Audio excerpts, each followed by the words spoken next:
అనేక ప్రాంతములు అనేకులు నీ ద్వారా ఆశీర్వదించబడతారు అని దేవుడు వాగ్దానం ఇచ్చిన అబ్రహాముకి. హల్లెలూయా.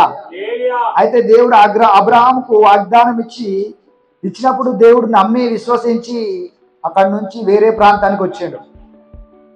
దేవుడు నా తోడు ఉన్నాడు అని, నాతో మాట్లాడిన దేవుడు నాకు తోడై ఉంటాడని చెప్పి ఆయన ఆ ప్రాంతం నుండి ఒక ఊరు నుంచి ఇంకొక ఊరికి వెళ్ళిండు.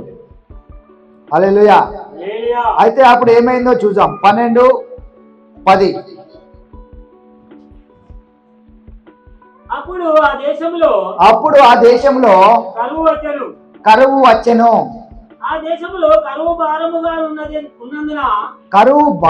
ఉందంట. ఆ దేశంలో ఏమొచ్చింది? కరువు వచ్చింది.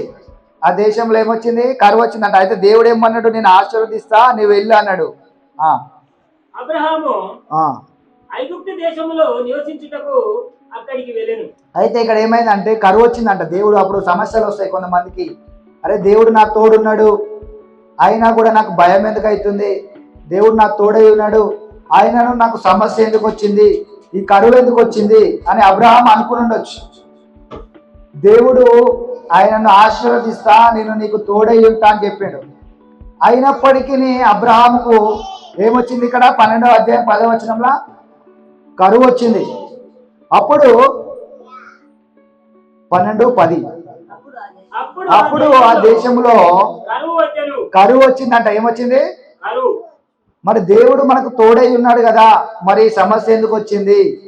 దేవుడు నాకు తోడై ఉన్నాడు కదా, నాకు ఈ సమస్య ఎందుకు వచ్చింది? దేవుడు నాకు తోడై ఉంటే కరువు ఎందుకు వచ్చింది అని అబ్రహాం అనుకుండొచ్చు.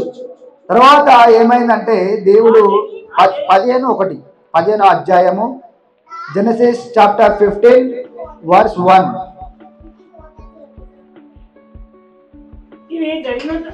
ఇది జరిగిన తర్వాత యెహోవా వాక్యము అబ్రహామునకు దర్శనమునందు వచ్చి అబ్రహామా భయపడకుము, నేను నీకు కేడము. హల్లెలూయా. అంటే ఆ కరువులో నువ్వు భయపడొద్దు. ఎక్కడికైనా వెళ్ళాలన్నా దేని విషయంలో ఏ సమస్య వచ్చినా సమస్యలో భయపడొద్దు అంటుండు దేవుడు. నేను నీకు తోడై ఉన్నాను, నీ యొక్క బహుమానం అత్యధికం అవుతుంది అంటుండు. హల్లెలూయా. దేవుడు నీ తోడున్నప్పుడు ఏ సమస్య వచ్చినా సరే ఆ సమస్యను దేవుడు జయింపజేసి నిన్ను ఆశీర్వదించి నీ బహుమానాన్ని అత్యధికంగా చేస్తాడంట. హల్లెలూయా.